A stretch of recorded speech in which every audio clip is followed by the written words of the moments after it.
Yo, what up? What up? Welcome to the Shooters Podcast. I'm your host, Brandon Shot Me, where we talk about the business of photography and videography because we know that's what a lot of photographers and videographers need. And that's what they suffer with, and that's what I'm here. That's what I'm supposed to be here to help with. Okay, so 'cause I remember whatever 10 years ago or whatever, I didn't necessarily have a just a mentor to show me the business side of things. I remember I shadowed a guy for a while when I kind of when I first got started, and we were just we'll go out and shoot stuff. I wouldn't necessarily get that mentorship advice or things of that nature. Mostly focused on like creativity, what shots to get, where to stand, and things like that. But not necessarily anything about business. So that's why I try to focus on this podcast. Now I know it's not popular, right? I know that a lot of times we still want to focus on the creativity piece. And I'm just here to bridge that gap. We've been led astray, okay, bamboozled, right? So I'm here to actually help alleviate that process so that we can learn more about business. Okay, so today it's a lot going on, literally right now. Okay, literally I'm dropping this podcast the same day I'm recording it. Literally, I'm gonna drop it in about. When you put it like this, by the time you hear this, if you're the first ones to hear it, you're actually gonna hear. You're actually gonna just know I recorded it today. Okay, so I'm recording this. I actually want to create a series out of it because of just to help. Because when people get to a certain level, they need to know what they need to see and what they need to watch out for. So I'm gonna call them this series. I'm going to skip this day on this trash talk. Gotta get right into it because I have to leave. So I'm going to call this series Stories of a Shooter CEO. Stories of a Shooter CEO, Part 1. Right? I want to create this series. I kind of came up with a series kind of on the fly because I'm thinking about people need to see the behind the scenes. Of course, they see IG be, God, Instagram be letting people, everything looks cool, essentially. Everything looks cool. You see the glitz, the glam, everything looks amazing. But people don't ever talk about the behind the scenes. How did you get there? What type of work do you have to put in to get to the place where you are? Okay. So I'm gonna talk about 3 things today that was just literally happening in my life this week. Okay. Literally happened in my life this week. So let's go ahead and jump into it. It's gonna help some people as well. Okay. So let's jump into it. Let's start with clients that you don't necessarily, or how do I say it? I guess, I'm trying to make this seem, I'm gonna just say clients that you don't want. How about that? Let's say it that way. I'm trying to find a way to be a professional. Clients that you don't want. Sometimes you have diva clients or clients that you just don't mesh well. The energy is not there. Things of that nature. And whenever you come across a situation like that, how do we rectify it? Okay. So I'm gonna give you a couple of situations, but I'm gonna just give you one that happened this week. It's another one that happened about 2 weeks ago. I guess I'll give you that one too. So here's what happened this week. I also realized that when you talk to someone's, I guess, right from the get-go, I'm realizing now, how do we know that someone is a potentially maybe a diva client or a needy client? When I say diva, I don't mean a woman. Okay? Male or female. Listen, so how do we know that we're dealing with someone that could potentially be a diva or a needy client? One, I noticed that these past few times, I've been talking to someone's assistant. Anytime I talk to someone's assistant, and then by the time I get on the phone or kind of talk to that client, 9 times out of 10, this just for me. When I talk to that person, they suck. Literally, for whatever reason. Okay? I mean, they're just somebody that I just don't want to hang around with at all. Okay? Now, me personally, in my business, I like to have fun. I like to work with people who we can build relationships with. So you're my client and my friend, right? We get to hang out and whatever. I like that. I don't want to keep that going. Okay? So to keep myself from being stressful, I like to pick my own clients. Okay, I want you to be my ideal client, and when I mean ideal, I don't just mean money, income, the stuff you have. I also mean energy. I have to like you. You have to like me too. Okay, so with this person, I guess let me see if I might even give you all three. Let me talk about this person. So this person, we actually went out and shot something for this client, and they were just talking about things like, hey, you know, we want to make sure that we are want to make sure that we have a what did this person say? Oh, they want creative control, right? And it's like, you have a little bit of creative control, but not as much as I might have. The only reason I say that because you're right. There is a lot of photographers and videographers who do too much, that really F your whole video up, F your whole photo shoot up, right? But me personally, I've been working with businesses and brands for the past 5 years, right? And I literally know businesses and brands like the back of my hand, to the point where we speak the same language. Okay? So you definitely can have a little bit of control. You have some insight. But as far as taking over the whole shoot, I can't work with someone like that. Me personally. Okay? I want us to be able to come together and make a decision, or I kind of let you know what we need to do. That's kind of the way I operate. It usually works out best that way. You know, also since finding about revisions. Now, usually, I'm gonna be honest, I usually don't really have a lot of revisions in my contracts or whatever. You can literally, because I pick my clients, you can get however many revisions you want. To be honest, for one, I'm not editing the videos anyway. That's one, and then two, I make sure that you're not crazy, right? I gotta weed out crazy people. If you're crazy, that means I don't want to have to get to the point where we're doing 40, 50 revisions because you're crazy.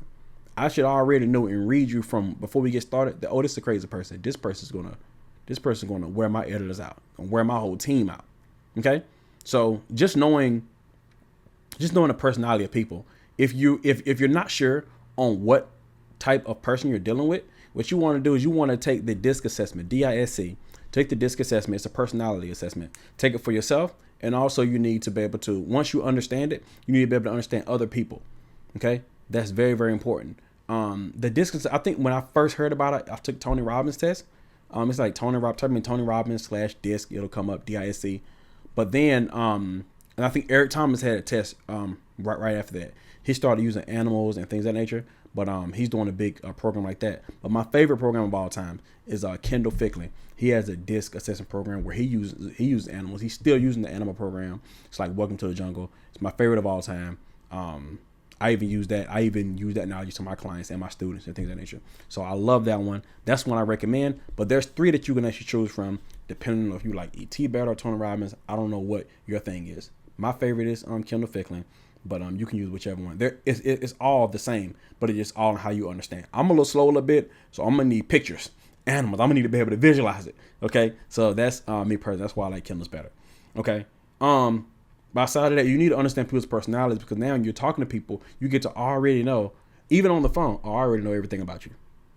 I know who you are, right? I know how you're going to act. I know how to respond, right? This actually helps you when you're dealing with people, clients, relationships, your marriage, everything. Okay, so that's very, very vital. So I even took a multiple different classes on this thing too. Not I mastered it, but I'm pretty good at knowing what type of personality a person is. Okay. Now, once you get with these people, it's best to go ahead and let them people know ahead of time that we can work together for whatever reason. So me personally, when I talk to an assistant, I like the assistant know, yeah, we just don't mesh well, but I do have I could recommend you to some other places or people. Okay. If you're talking directly with the person and they suck, or it's somebody that you don't necessarily like, you can let them know we don't usually operate like that. So the way we usually operate. So whatever the thing that they don't like, but you do, just mention it. So they say, yeah, I like to have creative control. Well, yeah, I wouldn't be a good fit because I usually have creative control of all my shoots, but I like to refer you to some other people. Okay. Now we don't have a problem. Now it's not saying, oh, I don't like you at all, you suck. You still want to be professional. So that's not things that we do in my company. But what I can do is I can actually go and apologize. I do have some other photography and videography friends who might be more your speed, whatever that looks like.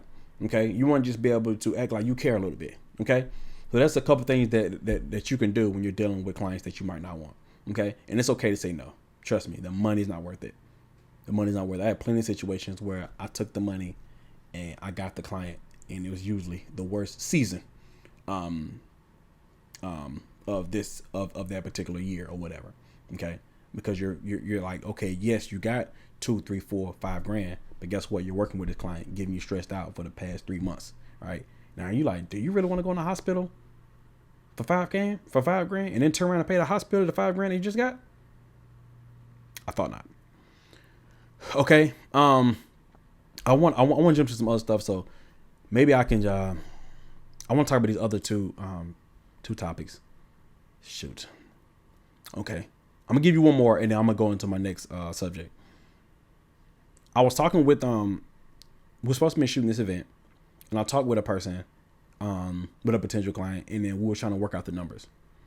Now me personally, I haven't necessarily got on the phone with anyone in a while, just as far as explaining what I actually offer, because most of the clients, especially in Atlanta, most people know, but some people don't know. I can break it down, but then when it comes to the stuff that I include in my packages is ridiculous. Like I literally over deliver on everything that I do. Okay, so I got kind of sidetracked about explaining what I offer in my packages. So regardless, I'm talking to a person, and then we're going back and forth on just like small things when it comes to this particular package. Like we're literally getting down to nitty gritty, like literally breaking down my business, step by step. And I was like, this is a little awkward. Like, are we about to be business partners or whatever? So it got a little weird. So what happened was, I got off the phone. I thought for a second. I sat there and let it marinate for a couple minutes. Then I called that person back and let them know, like, I'm not gonna be able to do it. Okay, I'm not gonna be able to do it. They didn't ask why not. Whatever. We just got off the phone. Okay. It's best to stay that way. That we can save a good relationship, and that we don't necessarily go down this road of destruction or chaos. Okay, because that's what would have happened. You have to be able to see in the future a little bit, right? You got to be able to, when talking with a person, you can't just think about right now. Okay, when talking with a potential client, you can't just think about, oh wow, look at the followers they have, look at the money I could potentially get for this, look at whatever. You can't think about right now, or look at the paycheck I could get for whatever, right? You can't just think about right now. You have to think about the future. Okay, what does this relationship look like 12 months from now?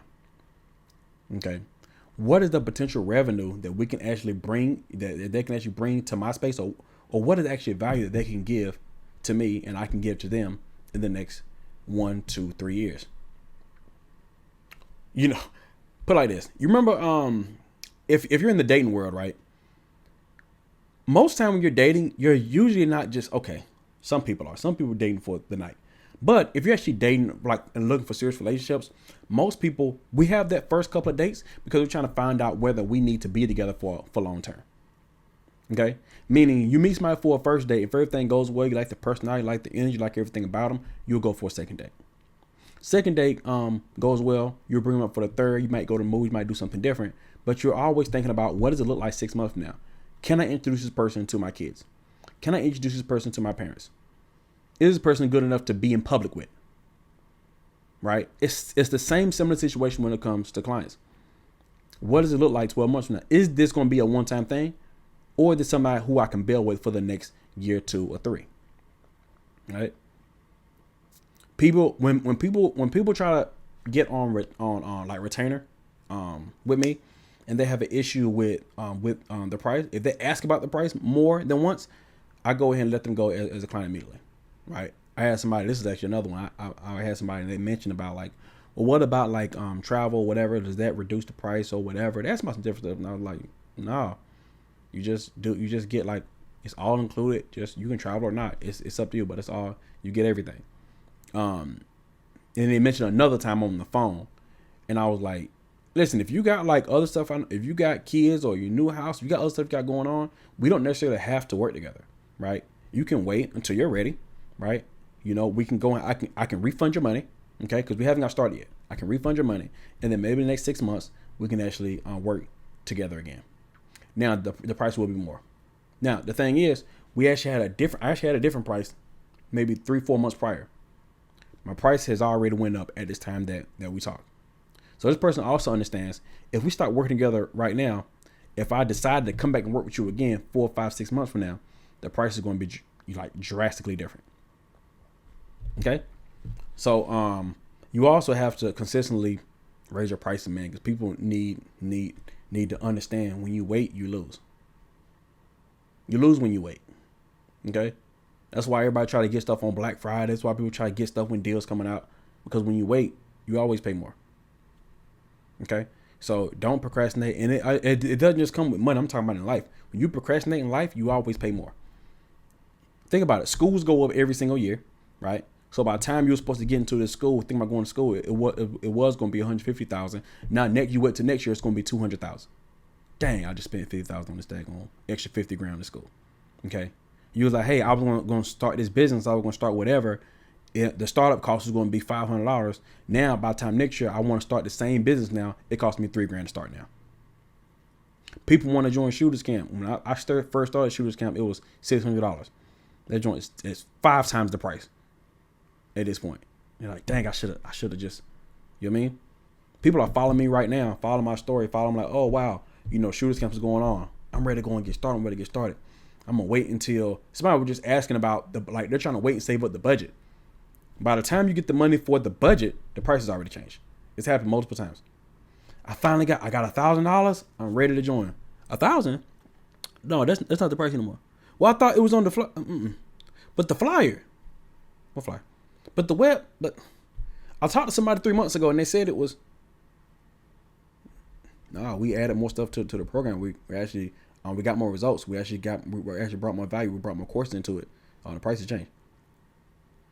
That God dog. Now you're about to go back and save again from, $1,000. Now you saved up $2,000.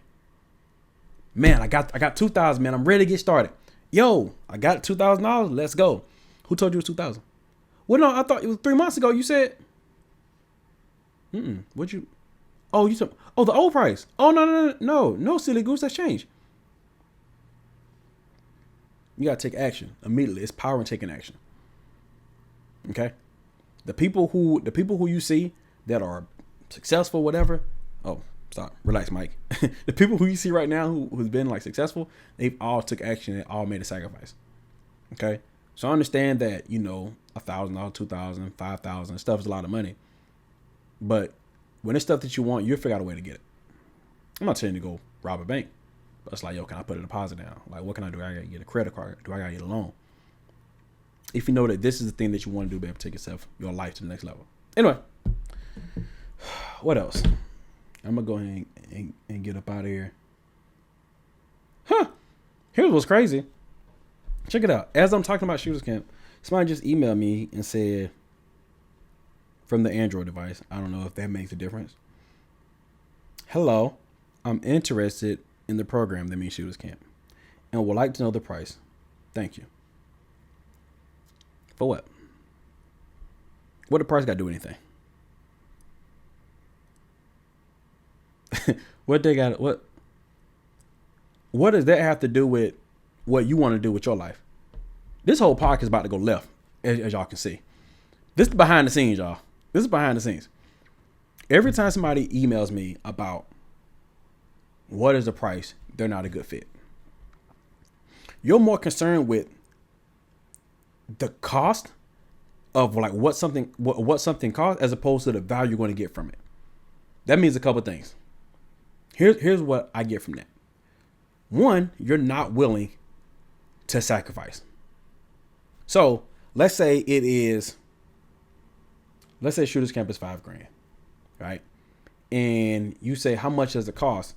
Because if it's $1,000, I can go ahead and pull $1,000 out of my savings account, go ahead and pay for it, and already be in the program. But if it's $5,000, that's not enough for you to sacrifice or work and try to get to. You will immediately try to say, oh, well, it's too much. I guess I'll just whatever. I'll just figure it out. The price, it doesn't matter when it comes to your goals in life. Right? So that means you put the cost of something over your why, over your dreams, over your goals, over the stuff that you want out of life. Think the cost of things, objects, courses, education stops you from getting to the place that you want to be in life.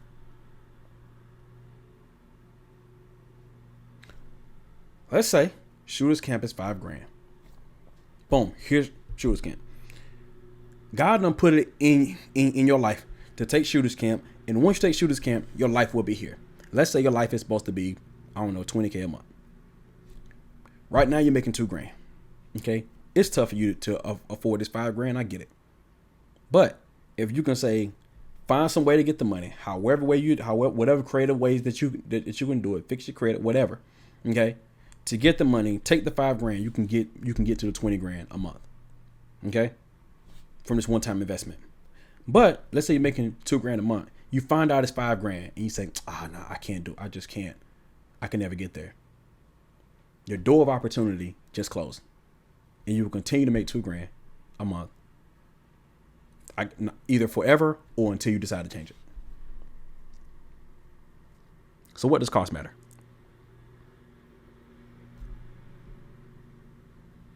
Okay. Some would say, you know what? 5,000 is a lot. I could find another way to do it. You can. To be honest, you actually can. But it's gonna cost you. It's gonna cost you more than $5,000. It's gonna cost you time. So now you gotta ask yourself, how much is that worth?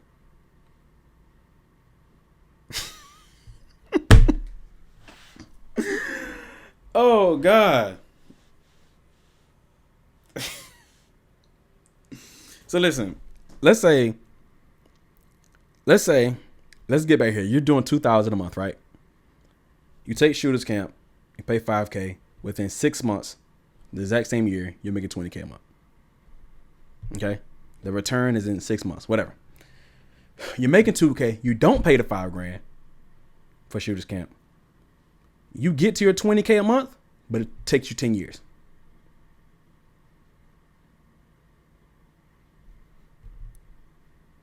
Was it worth it?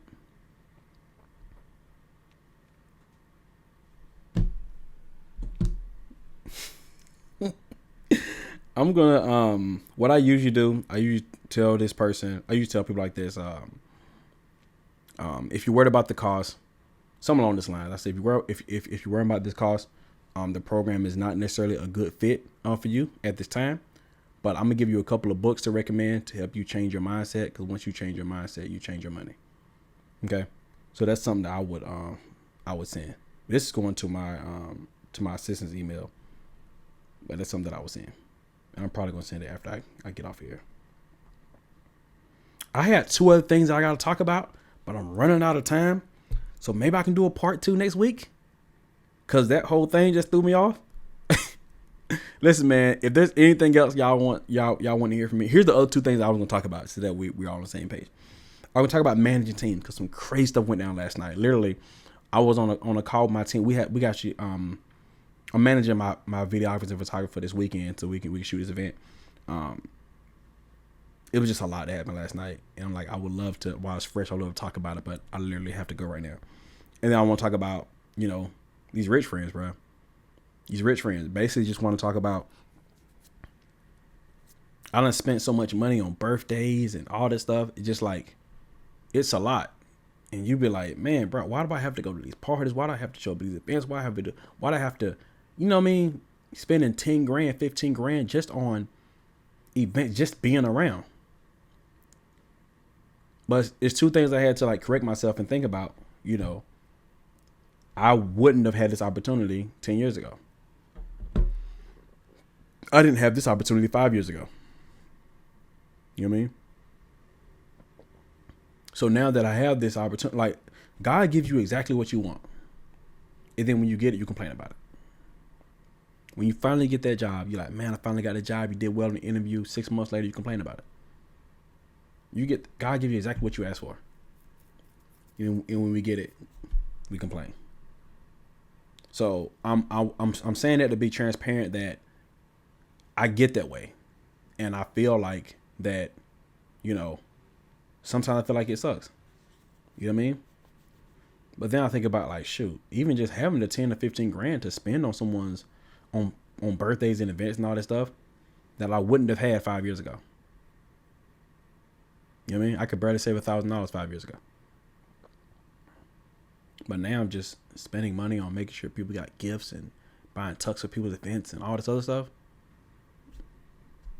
It's different. It's different. So I just want to think about where you are and just think about what did God place in your life, and now you turn around and look at it as a curse as opposed to a gift. So just take some time to reflect, man. Because I had to do it yesterday and today. Like, you know what? All the stuff could be gone. All the stuff could be taken away, and I gotta think, which one would I rather have? Would I rather be in the situation I am right now, or would I rather go back to where I was 5 years ago? Ask yourself the same question.